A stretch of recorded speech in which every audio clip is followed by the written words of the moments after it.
Selamlar dostlarım. Genelde sizlerle birlikte ele aldığımız yapımların içeriklerinden bahsediyoruz. Konularından girip gizemlerinden çıkıyor, videolarımızı buna göre şekillendiriyoruz. Ancak bugün farklı bir şey yapacağız. Çizgi filmlerin yapım aşamasındaki gerçeklerine kulak vereceğiz. Çizgi filmlerin nasıl oluşturulduğunu hiç merak ettiniz mi? Ben küçükken sürekli merak ederdim. Televizyonun içinde küçük insancıkların yaşadığına da bir zamanlar inanmadığım değil. Ekran üzerine yansıyan animasyonlar, hareket efektleri, karakterlerin ve çevrelerin sesleri her zaman beni hayrete düşürdü. Bugün sizlerle birlikte çizgi filmlerin mutfağına göz atacağız. Çizgi filmlerde ses efektlerinin nasıl yapıldığına birlikte kulak vereceğiz.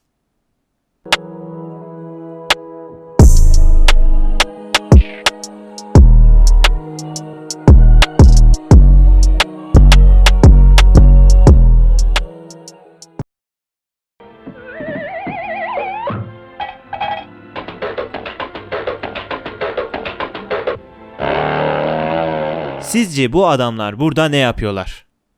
Büyük bir uğraş gibi gözüküyor, değil mi?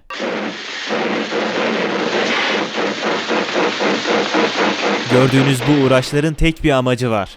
Animasyonların arka planındaki sesleri oluşturmak. Görüntüler bir Disney stüdyosuna ait. Siyah beyaz ekrandan anlayacağınız gibi Disney'in ilk animasyonlarının yapıldığı zamanlar. Bu görüntüleri görmeden önce çizgi dizilerin içerisinde yer alan seslerin bu kadar emek gerektirdiğini hiç tahmin etmiyordum. Ancak sade çizgi diziler değil, film ve dizilerde de ortam yani çevre sesleri büyük özenle oluşturuluyor. At koşuşturması mesela. Tape. And here we go. Ya da yağmur yağması.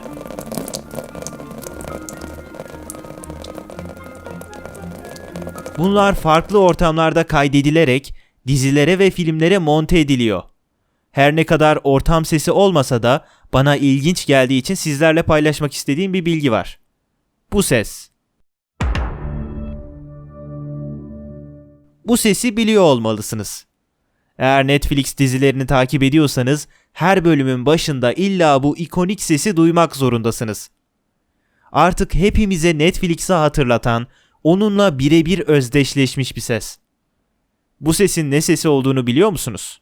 Bu ses House of Cards'ın 2. sezonunda yer alan bir sahneden üretilmiş.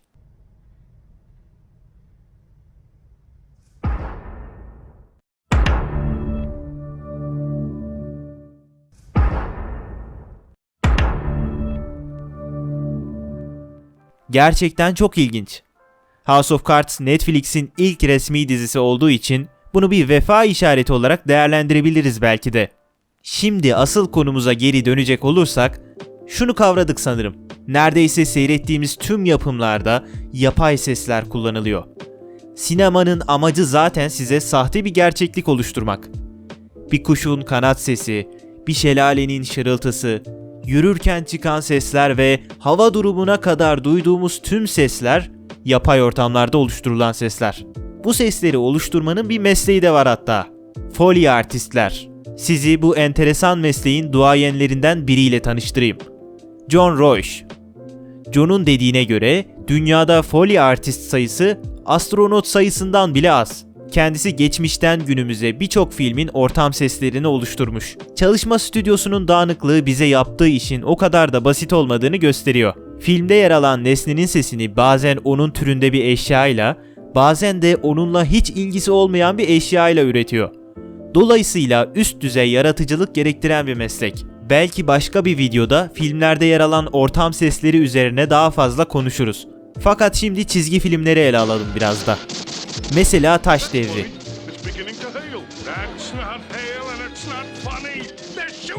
Ya da Roadrunner. Bu gibi klasikleşmiş çizgi dizilerde yer alan ancak gerçek hayata ait olmayan sesler var.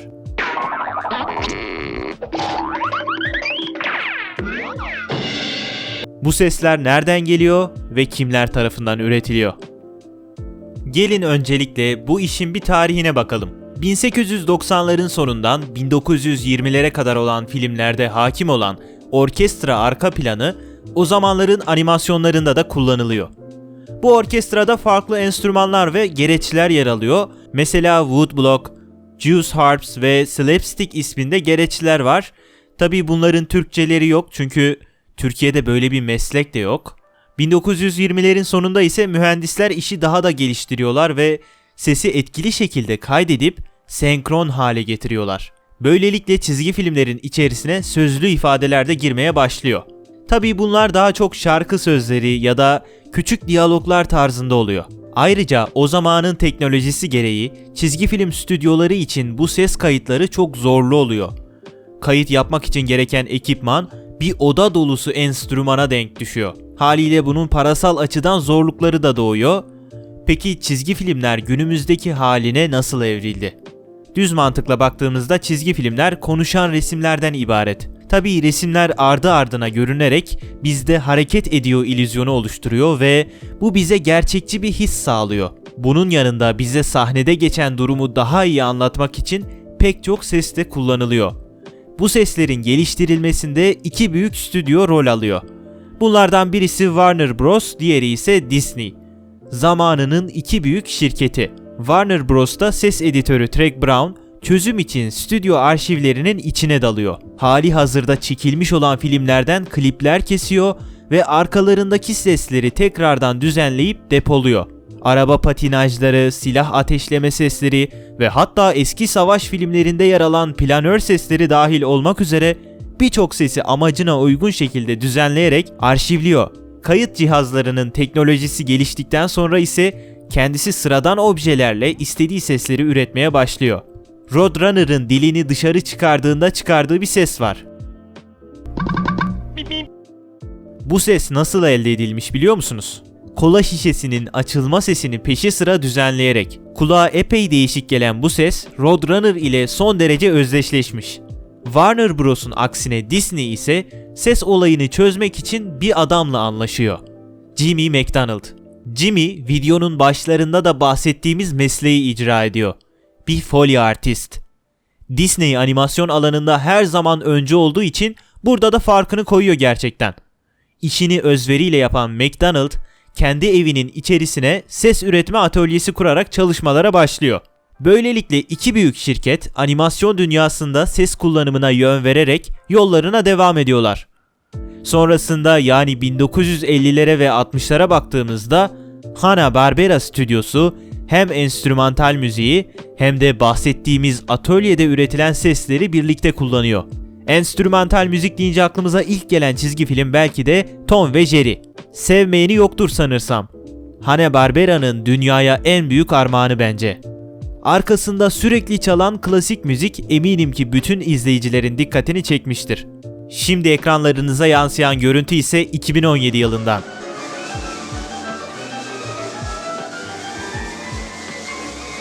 Prag Konservatuvar ekibi canlı bir konserde Tom ve Jerry'nin ortam seslerini enstrümanları ile oluşturuyorlar. Haliyle ortaya pek keyifli görüntüler çıkıyor. Klasik çizgi filmlerin ortam seslerinin nasıl oluşturulduğunu gördük.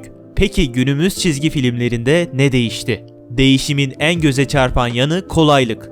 Eskiden binbir meşakkatle üretilen bu seslerin artık kütüphaneleri bile oluştu. Hatta bu kütüphanelerden bazıları herkesin erişimine açık. Yani bugün siz bir çizgi film üretecek olsanız kolaylıkla bu tarz seslere ulaşabilirsiniz. Şimdi son kısım olarak bu seslerin anlamından bahsedelim. Bir sürü ses duyuyoruz garip garip.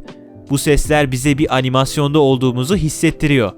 Ancak bu seslerin gerçek hayatta bir karşılığı olmadığı düşüncesiyle bu seslerin anlamsız olduğunu varsayabiliyoruz. Fakat öyle değil.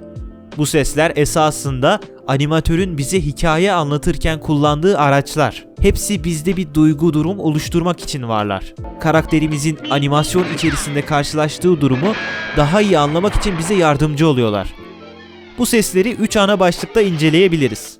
İlk olarak duygu. Eğer animasyon içerisinde güzel bir şey oluyorsa siz daha huzur verici ve harmonik bir ses duymayı istersiniz. Eğer kötü bir şey olursa da daha uyumsuz ve karmaşık bir ses duymayı beklersiniz. Bunu bilen sanatçılar da her sahnede özenle uygun sesleri kullanmayı tercih eder. 2. Fiziksel özellikler. Tıpkı gerçek dünyada olduğu gibi çizgi filmlerde de büyük şeyler daha düşük frekanslı yani pes ses çıkarırken küçük şeyler daha yüksek sesli yani tiz ses çıkarır. Eğer bir nesne düşüyorsa buna uygun olarak çıkan sesin frekansı da değişir. En önemlisi olarak üçüncüsü ise ritim ve yapı. Bu noktada da sahnelerdeki tansiyonun oluşması ve sona ermesine uygun şekilde bir ritim duymak isteriz. Bu ritimler çeşitli sahnelerde bizlere sunulur. Şimdi gözlerinizi kapatın ve kulağınıza gelen hikayeyi duymaya çalışın. Animasyonların görüntüden çok daha fazlası olduğunun farkına varın. Müziklerle ve çeşitli seslerle kulağımıza fısıldanan küçük seslere kulak verin. Detay diye düşündüğümüz, belki de pek fazla önemsemediğimiz bu sesler aslında bizlere bir şeyler anlatıyor.